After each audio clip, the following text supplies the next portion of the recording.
எல்லாருக்கும் வணக்கம். இன்றைக்கி இந்த வீடியோவில் மதுரை ஜீவா ஜோதி விஜய் இப்போது ரேடியன்ட் சினிமாவாக மாறியிருக்கு. ரேடியன்ட் சினிமாவை பற்றி டீட்டெயில் ரிவ்யூ பார்க்கலாம். வாங்க வீடியோக்குள்ளே போகலாம்.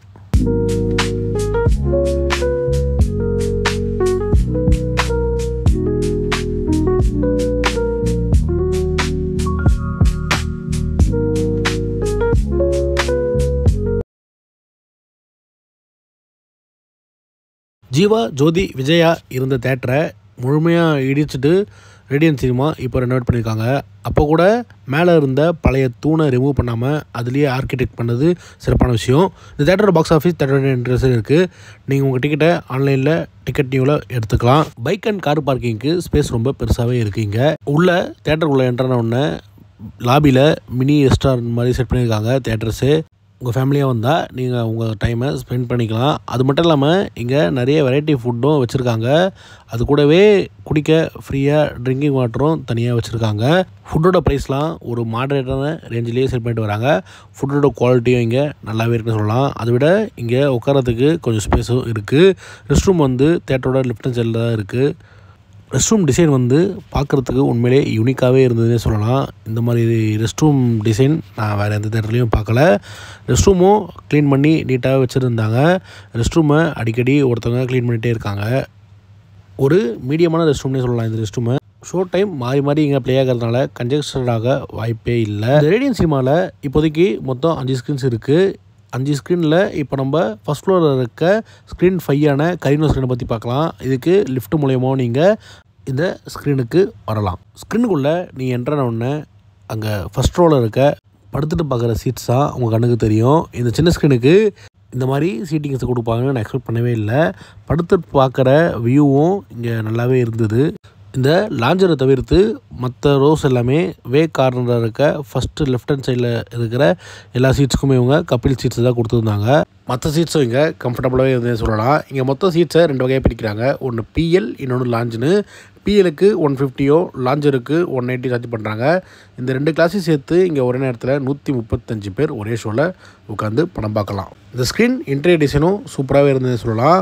முக்கியமாக நீங்கள் படம் பார்க்கும் போது ஒரு பால்கனியிலேருந்து படம் பார்த்தா எப்படி இருக்குமோ அதே மாதிரி தான் இங்கே ஸ்க்ரீனோட வியூ நம்மளுக்கு இருந்தது. ஸ்க்ரீனும் லைட்டாக ஒரு கருடு சின்ன ஸ்க்ரீன்னே சொல்லலாம். இந்த ஸ்க்ரீனில் டால்பியோட 7.1 ஆடியோஸ் வந்து யூஸ் பண்ணுறாங்க. இங்கே மொத்தம் 12 கிரிக்ஸ் பேண்டோட இன்னர் வால் ஸ்பீக்கர்ஸ் தான் யூஸ் பண்ணுறாங்க.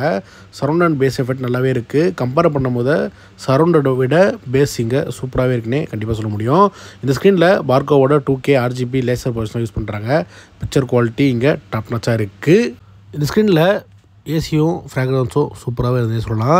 இந்த ஸ்க்ரீனில் முக்கியமாக நீங்கள் ரொமான்டிக் காமெடி மூவியும் ஃபேமிலி என்டர்டெயின்மெண்ட் மூவியும் பார்த்தீங்கன்னா நல்லாயிருக்குன்னு மென்ஷன் பண்ணுறாங்க. அடுத்து நம்ம இந்த ரேடியன்ட் சினிமாவில் இருக்கிற ஸ்க்ரீன்ஸில் என்னோடய ஃபேவரட் ஸ்க்ரீன்னா இந்த கிராண்டை ஸ்க்ரீன் சொல்லலாம். இப்போ நம்ம இந்த கிராண்டை ஸ்க்ரீனை பற்றி டீட்டெயில் ரிவ்யூ பார்க்கலாம். அந்த கிராண்டை ஸ்க்ரீன்ஸ்குள்ளே என்ட்ரான உடனே ஏசியும் சூப்பராக இருக்கும். அதோட ஃப்ராக்ரன்ஸ் இங்கே நல்லாவே இருக்கும். அது மட்டும் இல்லாமல் நீங்கள் என்ட்ரன்ஸ் ஆன உடனே உங்கள் கண்ணுக்கு ஸ்க்ரீனுக்கு கீழே ஒரு 12 சப் ஊஃபர்ஸ் தான் தெரியும். அது மட்டும் இல்லாமல் நீங்கள் ஸ்க்ரீன் கிட்டே இருந்து மேலே பார்த்தீங்கன்னா அந்த ரேடியன்ஸோட ஆர்ன்ற சிம்பிள் நம்மளுக்கு நல்லாவே தெரியும். நானும் முடிஞ்ச அளவுக்கு இந்த வீடியோவில் கேப்சர் பண்ணியிருக்கேன். முக்கியமாக இந்த கிராண்டே ஸ்க்ரீனில் சீட்டிங் வேறு லெவலில் இருக்குது. ஒரு எப்பிக் ஸ்க்ரீனுக்கு எந்த மாதிரி சீட்டிங் அரேஞ்ச்மெண்ட் இருக்குமோ அதே மாதிரி இங்கே லைட்டாக ஸ்டேடியம் டைப் சீட்ஸ் அரேஞ்ச்மெண்ட் தான் கொடுத்துருக்காங்க. சீட்ஸை பார்க்குறதுக்கு சூப்பராகவே இருக்குன்னு சொல்லலாம். சீட்டிங் அரேஞ்ச்மெண்ட்டு முக்கியமாக ஸ்லோப் டைப்பிங் சீட்ஸில் இருந்து படம் பார்க்கும் போது அந்த எக்ஸ்பீரியன்ஸ் வேறு லெவலில் இருக்கும். அதே மாதிரி தான் இந்த கிராண்டே ஸ்க்ரீன்ஸ்லையும் இருக்குன்னு சொல்லலாம். இங்கே மொத்தம் சீட்ஸை 3 வகையாக பிரிக்கிறாங்க. ஒன்று பிஎல், ஜிடி, எஸ்எல்னு.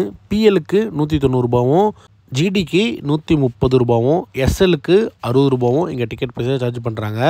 இந்த 3 கிளாஸை சேர்த்து இங்கே ஒரே நேரத்தில் 417 பேர் ஒரே ஷோவில் உட்காந்து பார்க்கலாம். சீட்ஸ் ஸ்லைடிங்கோட ரொம்ப கம்ஃபர்டபுளாகவே இருக்குது. இந்த பெரிய ஆடிட்டோரியத்துக்கு ஒரு ஃப்ளாட்டான ஸ்க்ரீனையே கொடுத்துருக்காங்க. இந்த ஃப்ளாட்டான ஸ்க்ரீனுக்கு பார்கோவோட 4K RGB laser projection use பண்ணுறாங்க. பிக்சர் குவாலிட்டி இந்த ஸ்க்ரீனில் உண்மையிலே செம்மையாகவே இருக்கும். கலர் பிரைட்னஸ் கார்டர்ஸ் எல்லாமே இங்கே பக்காவே காலிப்ரேட் பண்ணி வச்சுருக்காங்க. அதனால் பிக்சர் குவாலிட்டி இங்கே டாப் நாச்சாகவே இருக்குன்னு சொல்லலாம். இந்த கிராண்டே ஸ்க்ரீனில் டால்பி அட்மாஸ் ஆடியோ சவுண்ட் தான் யூஸ் பண்ணுறாங்க. இங்கே மொத்தம் 30 சரௌண்ட் ஸ்பீக்கரும் 24 அட்மாஸ் ஸ்பீக்கர் இருக்குது. சரௌண்ட் அட்மாஸ்க்கு எல்லாமே அசம்பிள்டு ஸ்பீக்கர்ஸ் தான் யூஸ் பண்ணுறாங்க. சரௌண்ட் எஃபெக்ட்டும் பேஸ் எஃபெக்ட்டும் இந்த ஸ்க்ரீனில் நல்லாவே இருக்கும். சரௌண்ட் ட்ராவல் ஆகிறது நம்மளால் எந்த சைடில் உட்காந்தாலும் நல்லா ஃபீல் பண்ண முடியும். பேஸ் எஃபெக்ட் அந்த 12 சப்வூஃபர் ஸ்க்ரீனு கீழே இருக்கிறதுனால பேஸ் இன்னும் பஞ்சிங்க ஹெவியாகவே இருக்குன்னே நம்மளால் சொல்ல முடியும். ஓவராலாக இந்த கிராண்டே ஸ்க்ரீன் வந்து ஒரு ஒர்த்தான ஸ்க்ரீனே கண்டிப்பாக சொல்ல முடியும். எனக்கு என்ன தோணுச்சுன்னா, இந்த கிராண்டே ஸ்க்ரீனை எப்பிக் அல்லது பிஎல்எஃபாக கன்வெர்ட் பண்ணால் இந்த ஆடிட்டோரியத்துக்கு ஒரு காம்பேக்டான ஸ்க்ரீனாகவே கண்டிப்பாக இருந்திருக்கும். இப்போயும் ஒரு லெங்க்த்தான பெரிய ஸ்க்ரீனாகவே இருக்குது. ஆனால் பிஎல்எஃபாக கன்வெர்ட் பண்ணாங்கன்னா இன்னுமே பார்க்குறதுக்கு சூப்பர் எக்ஸ்பீரியன்ஸ் இருக்குன்னு எனக்கு பர்சனலாக தோணுது. உங்களுக்கு எப்படி இந்த கிராண்டே ஸ்க்ரீன்ஸ் இருக்குன்னு கமெண்ட்டில் மறக்காமல் சொல்லுங்கள். அடுத்து நம்ம இந்த ஸ்க்ரீன் 3 ஆர்டி ஸ்க்ரீனை பற்றி பார்க்கலாம். இந்த ஆர்டி ஸ்க்ரீன் வந்து கிட்ஸை ரொம்பவே அட்ராக்ட் பண்ணணும்னு சொல்லலாம். ஏன்னா இன்டீரியரும் சீட்ஸோட கலரையும் அதே மாதிரி தான் கொடுத்துருக்காங்க. இந்த ஸ்க்ரீன்லேயும் டிக்கெட்ஸை 3 வகையாக பிரிக்கிறாங்க. பிஎலுக்கு 190 ரூபாவும், ஜிஎலுக்கு 130 ரூபாவும், எஸ்எலுக்கு 60 ரூபாவும் இங்கே டிக்கெட் பற்றி சார்ஜ் பண்ணுறாங்க. இந்த 3 கிளாஸையும் சேர்த்து இங்கே ஒரே நேரத்தில் 188 பேர் ஒரே ஷோவில் உட்காந்து படம் பார்க்கலாம். இந்த ஸ்க்ரீன்லேயே டால்பை 7.1 ஆடியோ சொந்தம் யூஸ் பண்ணுறாங்க. இங்கே மொத்தம் 16 சரௌண்ட் ஸ்பீக்கர்ஸ் இருக்குது. சரௌண்டுக்கு எல்லாமே JBL பிராண்டோட ஸ்பீக்கர்ஸ் தான் யூஸ் பண்ணுறாங்க. சரௌண்ட் அண்ட் பேஸ் எஃபெக்ட்லாம் இந்த ஸ்க்ரீனில் டாப் நாச்சாக இருக்கும். ஸ்க்ரீன் தான் ஒரு சின்ன ஸ்க்ரீனாக இருக்கும். ஆனால் சவுண்டுக்கும் இந்த ஸ்க்ரீனுக்கும் சம்மந்தமே இருக்காது. அந்தளவுக்கு இங்கே ஆடியோ குவாலிட்டி வேறு லெவலில் இருக்குன்னே கண்டிப்பாக சொல்ல முடியும். இந்த ஸ்க்ரீனில் இவங்க பார்க்கோவோட 2K RGB laser projection use பண்ணுறாங்க. பிக்சர் குவாலிட்டியும் இங்கே டாப் நாச்சாகவே இருக்குது. இந்த ஸ்க்ரீன் வந்து இந்த ஆடிட்டோரியத்துக்கு ஆப்டான ஸ்க்ரீன்னே சொல்லலாம். ஏசியும் ஃப்ராக்ரன்ஸும் கூட இந்த ஸ்க்ரீன் 3ல நல்லாவே இருக்குது. அடுத்து நம்ம ஸ்க்ரீன் 2 வெர்டார் ஸ்க்ரீனை பற்றி பார்க்கலாம். இந்த வெர்டார் ஸ்க்ரீன் வந்து எப்பிக் ஸ்க்ரீனுக்கு பக்கத்துலேயே இருக்குது. இது ஆடிட்டோரியம் வைஸும் சரி, சீட்டிங்ஸ் வைஸும் சரி ஒரு சின்ன ஸ்க்ரீனே சொல்லலாம். இங்கே இருக்கிற 5 ஸ்க்ரீனில் இந்த வெர்டார் ஸ்க்ரீன்லேயும் ஸ்லோப் டைப் சீட்ஸ் அரேஞ்ச் தான் கொடுத்துருக்காங்க. படம் பார்க்குறதுக்கு எக்ஸ்பீரியன்ஸ் சூப்பராகவே இருக்குது. சீட்டிங்கோட கம்ஃபர்டபுளும் இங்கே நல்லாவே இருக்க சொல்லலாம். இங்கேயும் சேம் டிக்கெட்ஸை 3 வகையாக பிரிக்கிறாங்க. PL, GL, எஸ்எல்னு. பிஎலுக்கு 190, ஜிஎலுக்கு 130, எஸ்எலுக்கு 60 ரூபாய் இங்கே டிக்கெட் ப்ரைஸ் சார்ஜ் பண்ணுறாங்க. இந்த 3 கிளாஸ் சேர்த்து இங்கே ஒரே நேரத்தில் 119 பேர் ஒரே ஷோவில் உட்காந்து படம் பார்க்கலாம். ஏசியும் ஃப்ராக்ரன்ஸும் இந்த வெர்டா ஸ்க்ரீனில் சூப்பராகவே இருக்குன்னே கண்டிப்பாக சொல்ல முடியும். இது ஒரு சின்ன ஸ்க்ரீன் சொல்லியிருந்தேன். இந்த சின்ன ஸ்க்ரீனுக்கு இவங்க பார்க்கோவோட 2K RGB laser projector use பண்ணுறாங்க. பிக்சர் குவாலிட்டிலாம் இந்த ஸ்க்ரீனில் சூப்பராகவே இருக்குன்னு சொல்லலாம். கலர் பிரைட்னஸ் எல்லாமே இந்த சின்ன ஸ்க்ரீனுக்கு நல்லாவே இருக்குது. இந்த ஸ்க்ரீனில் டால்பியோட 7.1 ஆடியோ சொந்தம் யூஸ் பண்ணுறாங்க. இங்கே மொத்தம் 14 சரௌண்ட் ஸ்பீக்கர் இருக்குது. சரௌண்டுக்கு எல்லாமே JBL பிராண்டோட ஸ்பீக்கர்ஸாக இருக்குது. சரௌண்ட் அண்ட் பேஸ் எஃபெக்ட்லாம் இங்கே டாப் நாச்சாக இருக்கும். பேஸோட பஞ்சும் செம்மையாக இருக்கும். சரௌண்ட் ட்ராவல் ஆகிறது நம்மளால் நல்லாவே இந்த ஸ்க்ரீனில் ஃபீல் பண்ண முடியும். அடுத்து நம்ம இந்த ரேடியன்ஸோட 6 எப்பிக் ஸ்க்ரீனை பற்றி பார்க்கலாம். இந்த ஸ்க்ரீன் 1 தான் இங்கே 6 எப்பிக் ஸ்க்ரீனாக இருக்குது. ஸ்க்ரீனுக்குள்ளே என்டர் ஒன்று ஒரு பெரிய கருவுடு ஸ்க்ரீனே நம்ம கண்ணுக்கு தெரியும். ஆமாம், இது எப்பிக் ஸ்க்ரீனோட கம்பேர் பண்ணும்போது இந்த ஆடிட்டோரியம் வந்து ஒரு சின்னது அப்படி இல்லைனா மீடியம் சைஸ் ஆடிட்டோரியம்னு நம்மளால் சொல்ல முடியும்.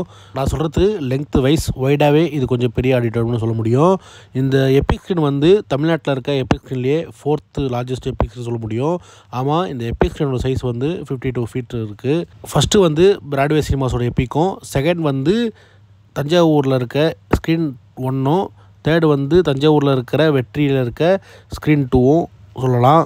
அடுத்தபடியாக இங்கே இருக்கிற epic screen 4th largest screen சொல்கிறாங்க. இந்த எப்பிக் ஸ்க்ரீனில் டால்பி அட்மாஸ் ஆடியோ சொந்தம் யூஸ் பண்ணுறாங்க. இங்கே மொத்தம் 18 சரௌண்ட் ஸ்பீக்கரும் 12 அட்மாஸ் ஸ்பீக்கரும் இருக்குது. சரௌண்டுக்கு எல்லாமே டால்பியோ பிராண்ட் ஸ்பீக்கர்ஸ் யூஸ் பண்ணுறாங்க. அட்மாஸ்க்கு டால்பியோட SLS பிராண்ட் ஸ்பீக்கர்ஸ் தான் யூஸ் பண்ணுறாங்க. சரௌண்ட் அண்ட் பேஸ் எஃபெக்ட் இங்கே நல்லாவே இருக்குது. சரௌண்டு கம்பேர் பண்ணும்போது பேஸ் இங்கே கொஞ்சம் கம்மியாக இருக்க மாதிரி எனக்கு ஃபீல் ஆகுது. சப் லெவலில் இன்க்ரீஸ் பண்ணாங்கன்னா சவுண்ட் எஃபெக்ட் இங்கே இன்னும் சூப்பராக இருக்குன்னு சொல்ல முடியும். நீங்கள் இங்கே இருக்கிற எல்லா ஸ்க்ரீன்லையுமே சீட்டுக்கு முன்னாடி இருக்கிற QR கோடை ஸ்கேன் பண்ணி உங்கள் ஃபுட்டை நீங்கள் ஆர்டர் பண்ணிக்க முடியும் சீட்டில் இருந்தபடியே. இங்கே சீட்ஸை ஒரே ஒரு கேட்டகரியில் தான் பிரிக்கிறாங்க. பிஎல்னு. அந்த பிஎலுக்கு 300 ரூபாய் இங்கே டிக்கெட் பைசா சார்ஜ் பண்ணுறாங்க. இந்த பிஎல் கிளாஸில் ஒரே நேரத்தில் 242 பேர் ஒரே ஷோவில் இந்த எப்பிக் ஸ்க்ரீனில் உட்காந்து படம் பார்க்க முடியும். சீட்ஸோட கம்ஃபர்டபுள் எப்படி இருக்குன்னா, இங்கே இருக்கிற 5 ஸ்க்ரீனில் மற்ற 4 ஸ்க்ரீனில் இருக்க கம்ஃபர்டபுள் இந்த எப்பிக் ஸ்க்ரீனில் மிஸ் ஆகுதுன்னு எனக்கு பர்சனலாக தோணுது. உங்களுக்கு எப்படி இருந்தது கீழே கமெண்ட்டில் சொல்லுங்கள். ஏசியோ ஃப்ராக்ரன்ஸோ இந்த ஸ்க்ரீனில் சூப்பராகவே இருந்தது. முக்கியமாக இந்த ஸ்க்ரீனில் பார்க்கோவோட 4K RGB laser projector use பண்ணுறாங்க. பிக்சர் குவாலிட்டி எப்பிக் ஸ்க்ரீனில் ஆஸ் யூஷுவல் டாப் நாச்சாகவே இருக்குது. PLF ஃபார்மேட் படம்லாம் பார்த்தீங்கன்னா எக்ஸ்பீரியன்ஸ் இங்கே வேறு லெவலில் இருக்குன்னே கண்டிப்பாக சொல்ல முடியும். நீங்கள் இந்த ரேடியன் சினிமாஸில் படம் பார்த்துக்கிட்டிங்கன்னா மறக்காம உங்கள் எக்ஸ்பீரியன்ஸை கீழே கமெண்ட்டில் சொல்லுங்கள். இந்த எப்பிக் ஸ்க்ரீனோட டால்பியோட டெமோ ஆடியோ அட்டாச் பண்ணுற பார்த்து என்ஜாய் பண்ணுங்கள். இதே மாதிரி அடுத்த வீடியோ உங்களை சந்திக்கிறேன். நன்றி.